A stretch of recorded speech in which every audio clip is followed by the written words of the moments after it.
You are now tuned into a place where erotic visions and erotic experiences of the male exotic entertainment world come to life. I am your host, Flame. And as you should know, I am for ladies about me. So sit back, relax, stand up, or walk around and feel the heat of 1,000 degrees. Let's go, let's go, let's go, let's go, let's go.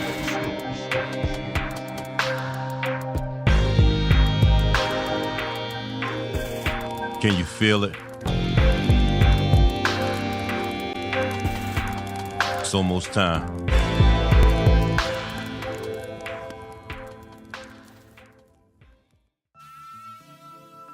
Yes. I'd like to welcome you to the 1,000 Degrees podcast, where visions are heard and the truth is the word. I am your host, Flame, and I am for ladies about me. Let that sink in. Finally, episode 1. Get this thing off the ground, get it moving. So much to talk about, so much to cover. Things you didn't know, things you did know. The ins, the outs, the goods, the bads. It's all going down right here. So we're going to treat this just like that #1 bestseller book that you go to Barnes & Nobles to pick up. You don't go grab it, pay for it, take it home, and then open it up to chapter 5. You got to start in the beginning. Page 1, chapter 1. The alpha, where it all started, why it started, what made me get into it. You know, a little bit about myself, some history. So here we go. Sit back, relax, enjoy the mood, enjoy the vibe. It's going to be one hell of a ride. So I've been doing this male exotic dance thing for 17 years now. And, you know, I've seen a lot. I've been to a lot of places, and a lot of people ask me all the time what made me get into it. It all started, you know, as a dare. This female that I worked with was having a little gathering with her girlfriends on Valentine's Day. You know, we was talking trash, of course. I was CEO at a prison, and she dared me like, yo, I dare you come dance for us, whatever, because we used to play around with it, but it was nothing that I really wanted to get into. I didn't look at it as a career or nothing like that. My job was sufficient enough. So me and a coworker of mine, G. Will, we was talking about it. We laughed about it. We joked about it. And he was like, you know what? Fuck it. Just go ahead and do it. So I told him I would. I had no costuming, nothing. I had nothing. No clue how to dance. You know, when it came to stripping, none of that. No clue how to beef up. I was lost, completely lost. So I went out, bought some white fur material, put that around my ankles, had a white silk shirt with a white mask and this white leather G-string thong type deal with some chains on the side. It was dope. I actually still have it. You know, we get there, and of course I had to get a couple drinks up in me to break the nervous vibe or whatever. Here I am about to get naked in front of these women I don't know. I don't know what I'm doing. So I don't know how this is going to work, but I'm still following through with it. Music starts. I creep out the back room, and I get it popping. Lo and behold, when all that's said and done, I made a few dollars. I was like, okay, whatever. It's just a few extra bucks. Ain't nothing major. Gas money, because it was in Vineland, New Jersey. And went back to work, and a little time went by, and then another coworker of mine, Holloway, came up to me, and he was like, yo, my wife is having this sex toy demonstration. I want you to come and do your thing. I was like, listen, I don't do this. Like, I don't know if I can do that. He's like, it's not what I heard. You know, I want you to come. I'll pay you. So I was like, okay. So he gave me $35 up front. I was like, all right, cool. So then went out, bought some black leather chap shorts type stuff and the black leather top. And, you know, once again, costumes trash. Routines, ass. I have no clue. That was the first time I started bringing fruit to my routine. I had to figure something out. So I get to the party, and once I'm in the basement, me and G Will, I'm getting myself together. I go upstairs. The women are there. I do my thing. I didn't know how to beef up, so I didn't, I didn't get completely naked. I didn't pull out, flash as they call it. But I had a nice routine. They liked it, they enjoyed it, and I made more money. So I was like, shit. Yeah, I think I'm onto something here. I have to figure out exactly how to, really turn this into something, because I was comfortable. I didn't have a problem with getting naked. It was just I needed to find out costuming, the beefing up process, and pretty much tighten up a routine. So I was like, all right, cool. Went back home, gave it a little more thought, and decided to reach out to some people. And that was kind of on a difficult side, because me being the new person in the game, trying to get into the game, it was always a threat. It's like the drug game on the corner. You see a new guy come in and he's been slinging, or he wants to start slinging. You looking at that as money out your pocket, and that's how they looked at it, as money out their pocket. And it was understandable. It was like, okay, whatever, I'm gonna continue to try. So did some more research, couldn't find nothing on my own. Reached out to a couple people, they didn't want to help. Fine, no problem. My brother knew a dancer by the name of Nitro, and he said he was going to turn me on to him. So I was like, okay, that works. So while that's brewing, there was a female named China that I worked with at the prison. She knew a promoter in Philly, the number one promoter in the game at the time, Miss HBO, which was Lady Simsy. She was the best at it. I mean, she was top of the line. So she set up a meeting with Lady Simsy at this club called the Upper Deck. And reached out, told her I'd be there, and that was on a Friday. I think I reached out to her a couple of days before that. She gave me the address, and I had no idea about that side of town or anything. So I get there. It's looking a little rough. I'm not used to that. And I walk down this little hallway. I make this right. I walk up the steps. I hear this music. And I get to the top of the steps, and she's sitting there. She's like the queen. She's sitting in this chair up against the wall, and you got the dancers lined up in the hallway. You got a couple females that are up there, but then the females, as they come up the steps, they get to see the dancers, chilling. So it's like that enticing fan thing. So I was like, okay, cool. And at that point, it was all new. It was starting to come into the light. Like, okay, this is funny. This is funny. There was a lot of arrogance in the room. But I played it cool. She brought one of her main entertainers from her team out and was like, I want you to, she introduced us and was like, I want you to talk to him and, let him know what the game was about. And we went to the back room where the pool table was, and it was just an interesting conversation, a real interesting conversation. I stood there and listened to everything that dude had to say, man. And it was funny because he was low key trying to diss a nigga. And it was hilarious. It was hilarious. I can laugh at it now. I was pissed off then, but I can laugh at it now. And after we got done talking, went back out, talked to her. She said, you can watch the show from behind in the dressing room. If you got any questions, let me know what you think.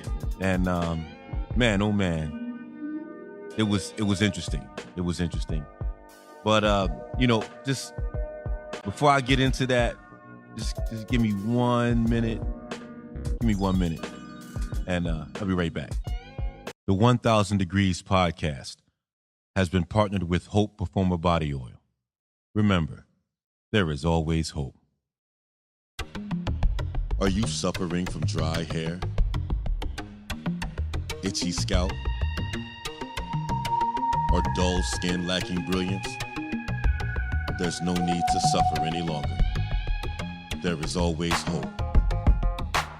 An all-natural, organic Performer Body Oil, formulated with the perfect blend of some of nature's best, enriched with vitamins and minerals to help rejuvenate the mind, the body, and the soul, while leaving you with an amazing radiance.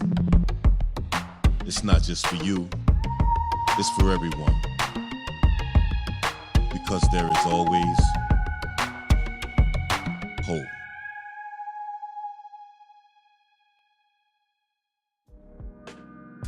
Yes. All right, let me go ahead and continue the rest of the story.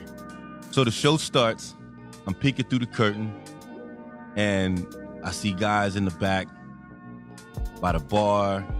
I see, the DJ booth up top. I see the MC guy on the ladder. I look behind the dressing room where I'm at, and you got guys in the corner and they doing their thing. I guess they're beefing up, and I didn't know what was going on. It was just so much to see, and I'm just observing everything. So, first guy, they introduced the first guy, and I watch him. They introduced the second guy, and I watch him, and I'm saying to myself, okay, it's not that difficult. Like, not everybody is dressed the same.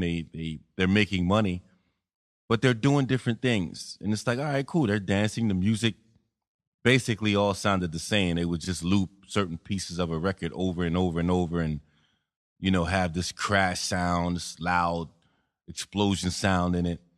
And it was like, okay, all right, it don't look too difficult. And lo and behold, this one guy comes out, man.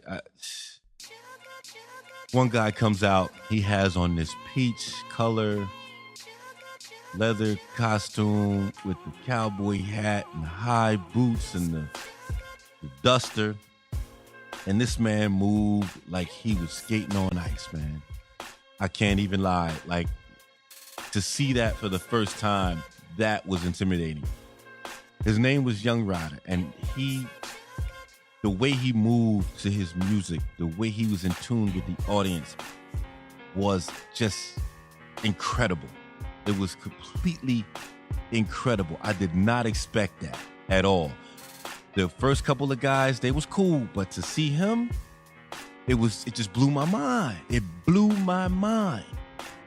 So I watched this guy's whole set, and he was making crazy money, but the way he moved was what I was focused on. Like, damn, like, he's smooth with it. He's, he can get down, he can do the house music and all that stuff, but he was just so, his walkout, when he walked out, and then when he got to the stage and, came out of the costume, everything about this guy said grace on it. Remarkable, just remarkable. So I'm watching, and that was cool, and then I started seeing a couple other guys come out, and when the show was finally over, went and talked to, Lady Simsy about what I saw, and she was like, okay, cool. If you're interested, I'm giving you an invitation to come back and you can dance, you can open up. I'll let you go ahead and, get on the stage. I was like, oh shit. I don't think I'm ready to be on the level with these guys, but at the same time, if this is what I wanted to do, can't turn back. I gotta go full throttle. So I go home, tell my brother about it. He's like, all right, cool, And back in the back of my mind, I'm thinking, I gotta get a real costume. I gotta really put something together. So I went and bought some patent leather pants, a nice zip up shirt from the S&M store. Had these black boots, black Doc Martin boots with fire on the side to represent my name, Flame. Like, I was good. I was good to go, but I was still like routine wise, I don't know how this is going to go.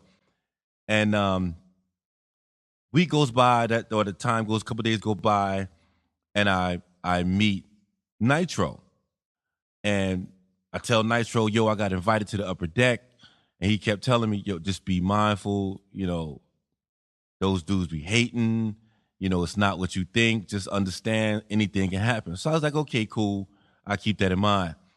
But he also was rocking at a club called Broad Street Eddie's. At this time, Philly was popping. Philly had major clubs going on. So Broad Street Eddie's was on a Thursday. So he was like, listen, I'm going to take you to Broad Street Eddie's and introduce you to Lawman, which was the dancer running it. And, see if he could put you on. I was like, all right, cool. So week goes by. I got my routine together. I go to the upper deck. I do my thing. Now check this out. This was my first time rocking, and it's just funny how niggas will do you. I'm in the back. I learned how to beef up. Cool. Still, it wasn't the way it was supposed to be, but it got the job done. The lady comes back. It's on a CD. She's looking at me like, what is this? That is my music. Apparently, these guys were still using cassette tapes. So I was the first guy to come into the game with my music on a CD. So these guys was in the back with pencils, putting the pencil in the hole on the cassette tape to rewind the tape and forward it to a certain spot. And, when you would hear their set, some spots you hear the muffled sound of the tape getting all ruffled up inside the case. This shit was funny to me because here we are in the 2000s and these cats is using cassette tapes. Blew my mind. It was just hilarious. So I'm in the back. I'm hyping myself off. I'm screaming. I'm yelling, trying to get all hype. I see her take the music to the DJ, and I can hear the MC on the mic saying, what is this? And he says, oh shit, this nigga got a CD? Who is this nigga? And then when the DJ played the CD, I had an intro with my name in it. People was like, oh, what is going on? They wasn't used to that. Not from a rookie anyway. So the music plays, I'm hyped up. I'm hyped. I had my man, Finesse was in the back hyping me up. Slam was in the back hyping me up. They was hyping me up. They was in my corner. So I go out and I'm doing my thing. I choreographed a routine to some music Soul Child. And I go out, I'm hitting everything. I'm hitting the whole routine the way it's supposed to be. I finally get on stage for the slow song. I'm so comfortable that I decided at a certain point I was going to whip out. Nature Boy didn't want that. Nature Boy was an older dancer. He didn't want that. So this nigga decides to cut my music and tell me I'm a rookie. I can't do that. I was like, oh, okay. Embarrassing? Hell yeah. Did I make a few dollars? Of course.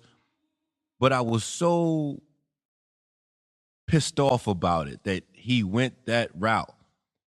As a rookie, I had no leg to stand on. I went to the back. I was so embarrassed that I stayed in the back until the show was over. And then once all the women left, that's when I had left. But while I was back there, Finesse was like, yo, they want to see you. Go get some money.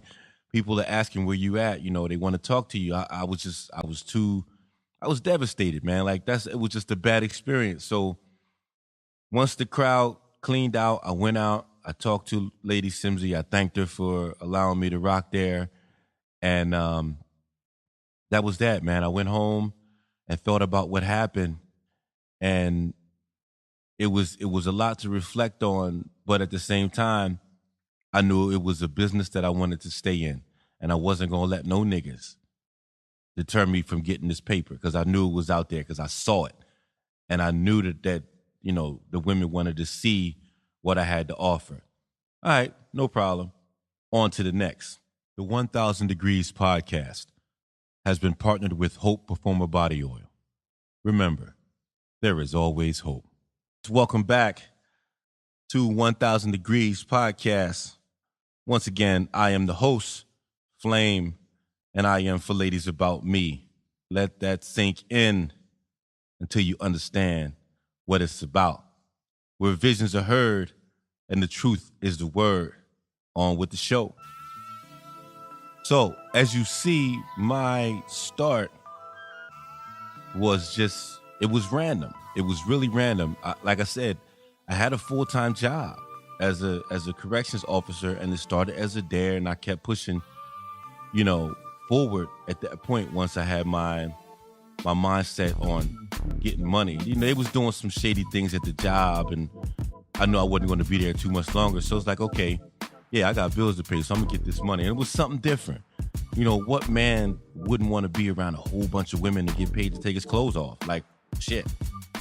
It was just a bigger opportunity for me to make money on the largest scale and not have to worry about what was going on, at the prison, and making sure my bills and stuff was going to get paid. So,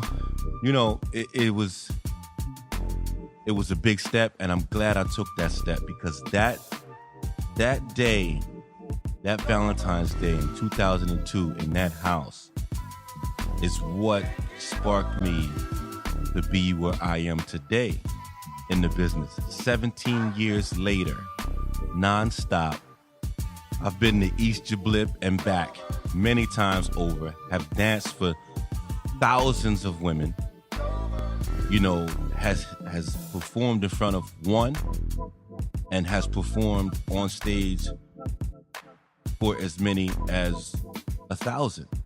So who would have imagined that one little dare would lead me to a career of entertaining women on an adult level?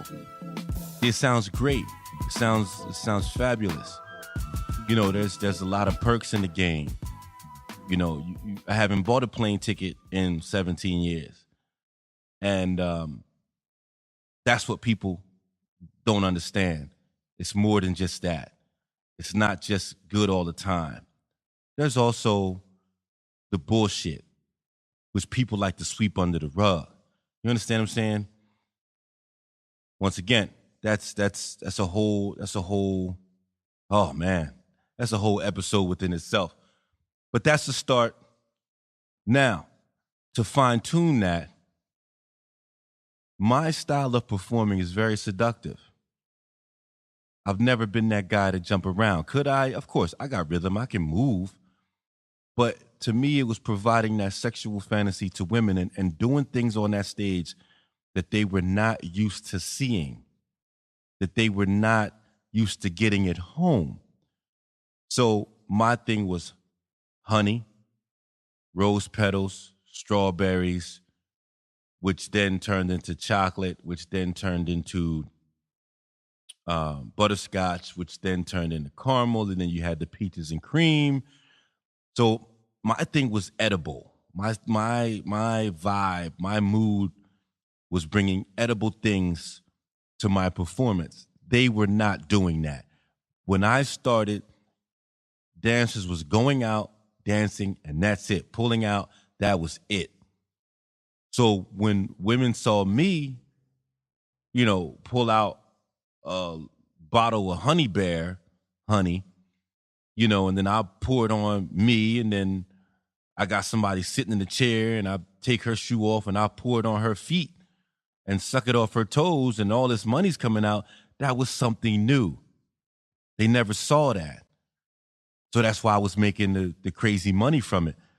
And of course, dancers was salty. A couple of dancers was like, nah, you can't do that. That's nasty. You shouldn't do that. I'm thinking, I don't give a damn. Bottom line is, this is my time to shine. When I'm performing, that's my time to shine. You cannot tell me that I can't do something. If it's within the rules and regulations, then I'm going to do it. So let me be free. I'll let you be free. Let me be free and be great. And great is what I was. And great is what I am. And I never changed that. It took me a minute to find my style, to find my flavor. And once I found it, I I honed in on that and stayed with it. Yet other people was biting that style, but ain't nothing you could do. You know, they say imitation is the best form of flattery. I guess, you know, it is what it is. But there was so many different elements. You had the music, which I was doing already. I was producing music since 1992 with my brother, and then you know, I just kept going. I kept producing music. So the whole studio setup, you know, I already had all of that. It was no big deal. The costuming, that was the difficult part because I was going out buying things already made, but I wanted to have something made. And I didn't know anybody who was a seamstress. So my brother knew this female named Miko, who was a seamstress. He introduced me to her. She made my first costume, and it was nice. It was really, really nice. I wore that. Everything was great, and that and the black one was the only one I had. But I wanted to keep making fresh costumes. Couldn't get in contact with her again, so I said, you know what? Fuck this.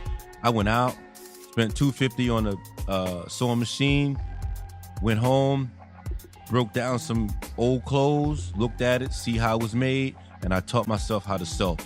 Started making my costumes from that point on. That was in 2000, and that was late 2002. And I've been making my own costumes, making my own clothes ever since. So I'm a self-taught tailor. I taught myself how to use sewing machines and make clothes, which was definitely a money saver because guys was paying $200-300 for outfits from seamstresses and tailors, and you know, they getting them every week because that was the big thing. Big shows every week, you know, large scale mail reviews every month, and these guys was coming to show. So they was kicking out crazy money. I was saving money. They was kicking crazy money out. So the elements were all there now. So now it's time for me to make my name, solidify Flame's name in this business in a minute. Are you suffering from dry hair, itchy scalp, or dull skin lacking brilliance? There's no need to suffer any longer. There is always hope. An all-natural, organic Performer body oil, formulated with the perfect blend of some of nature's best, enriched with vitamins and minerals to help rejuvenate the mind, the body, and the soul, while leaving you with an amazing radiance. It's not just for you, it's for everyone. Because there is always hope.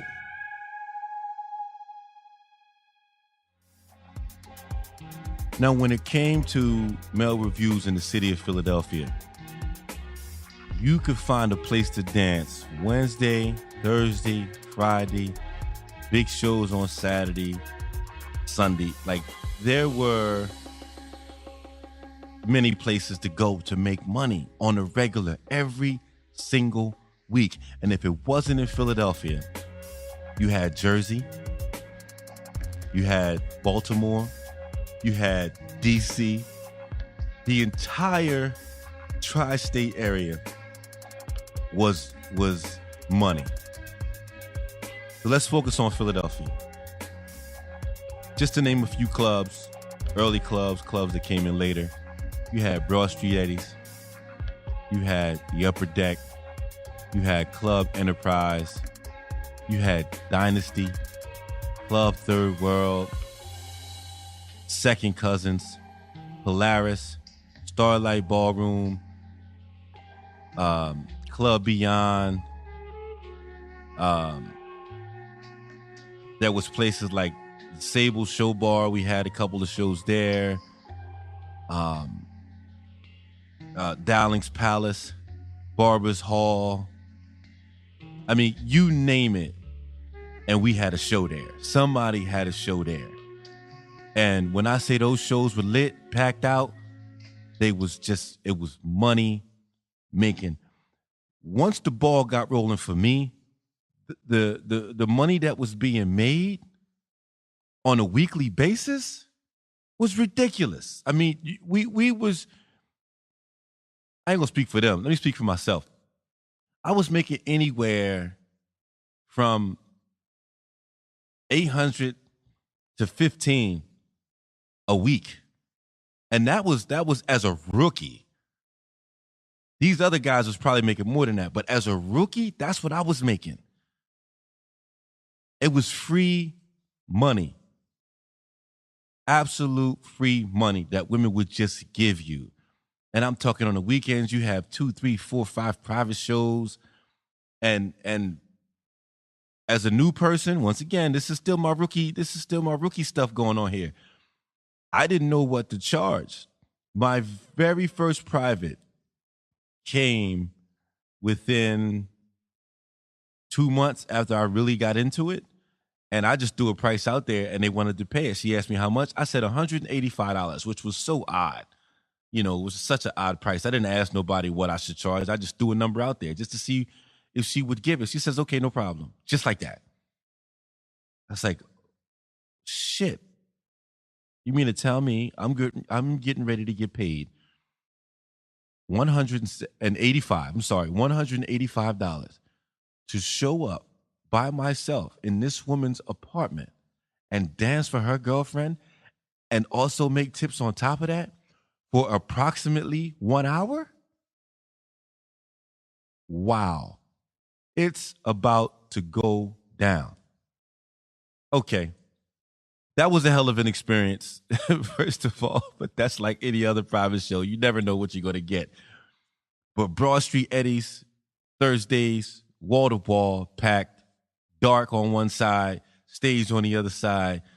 Any and everything was going down. You know, like I said, the upper deck was the upper deck. The cream of the crop every month. This is what I have to give Lady Simsy credit for. The cream of the crop every month in Philadelphia. The biggest show in Philadelphia in my era. Second Cousins. This place was huge, and I mean huge. And every month, she had this place packed out. Wall to wall. And I mean packed out. Dancers from Jersey, Baltimore, VA, DC, you name it, she brought them in. Because these cats knew they was going to leave with some crazy money. The stage was huge. The walk from the dressing room upstairs, downstairs, you got this long walk to get to the stage.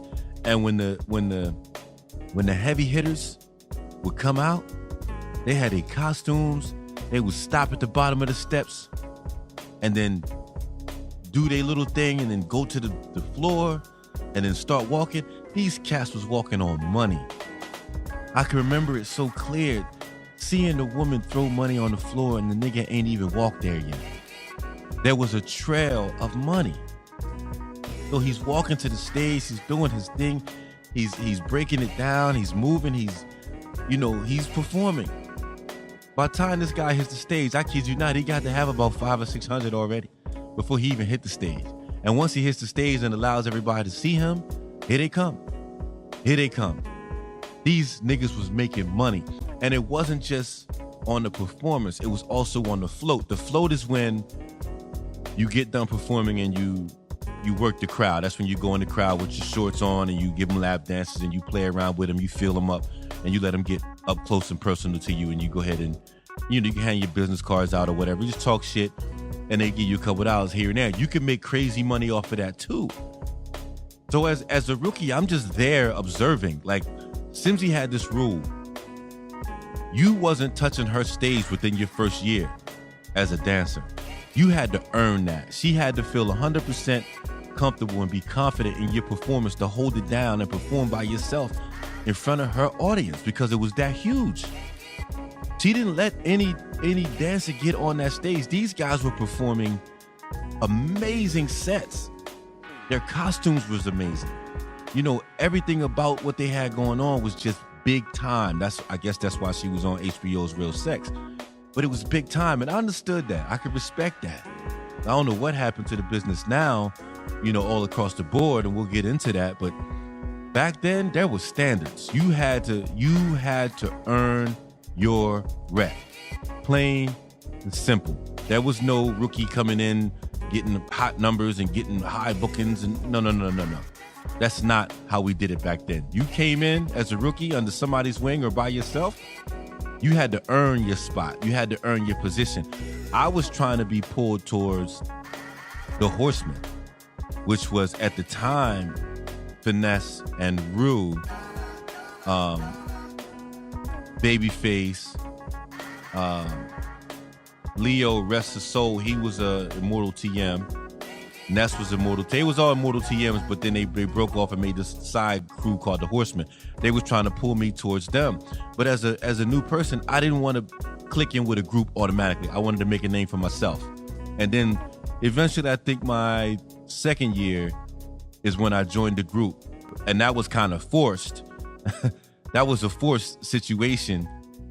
But I wasn't mad. You know, I wasn't mad that situation happened, because when you're with a group and your group is a solid group, you're going to get more money. You're going to get more opportunities to make money.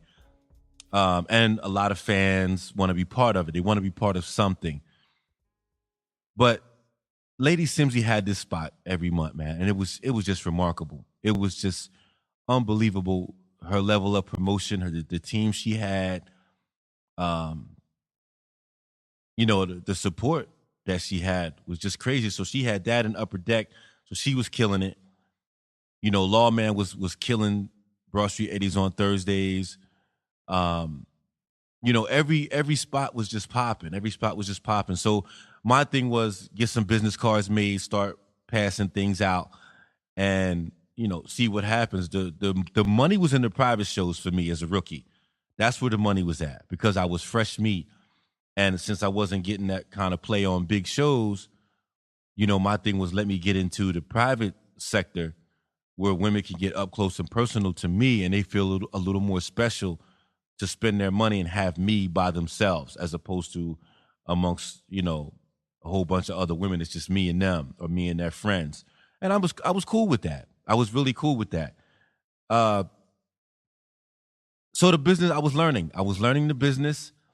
And of course, you get your fan base builds up, and that's when the perks kick in, and, you know, females want to start buying you stuff, and you know, they want to spend time with you. And once again, I didn't have no woman at the time. My first year, I did not have no woman. So I was a single man. I had my locks. I just started growing my locks. I was 200 and something pounds, so I was solid. I was the fresh meat. I ain't gonna hold you.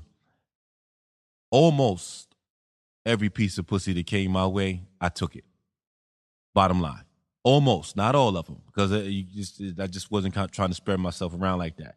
But almost everyone that came my way and offered it, I never chased it. They would offer it. And then, okay, all right, fine, I ain't doing nothing else. Then I would do it. Still never had no woman. I wasn't even exclusive to anybody. I was having fun. I was getting money. I was getting women. I was getting gifts. And I went from being a CEO sitting on my ass watching grown-ass men telling them when they can eat, sleep, and shit for 8 hours, to becoming this man who women are throwing themselves at and giving money up to him for taking his clothes off and being close to him. That's night and day. And I damn sure wasn't mad that I had that opportunity to experience that. That's a once in a lifetime. You know, not everybody, not all men can do that. You know, that you got to be a special person. You have to be a selected individual by God to take on that challenge and to do it the right way without getting caught up with all the drama and all that other extra stuff. I don't have no kids. I didn't end up with no kids or nothing like that. But I was having fun. I was just having fun, enjoying the game. And that's just what it was, a game. Because you didn't know what was going to happen. It was the roll of the dice. You make a move, you wait your turn.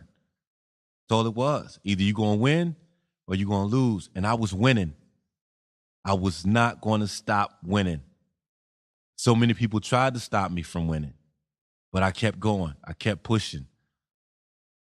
And it was just exciting. It was really exciting.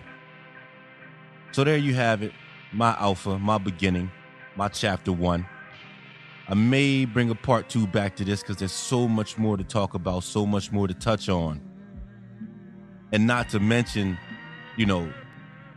the perspective of other entertainers and, how they got into the game and what's their thoughts on it. The game is so huge. It's so big right now. So you just can't fit everything in one shot. But like I said, this is just the beginning. This is episode 1. So once again, thanks for tuning in to 1000 Degrees.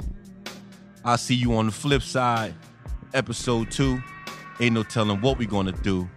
Where visions are heard and the truth is the word. All I can say is peace. Earn your rep. Hold it down.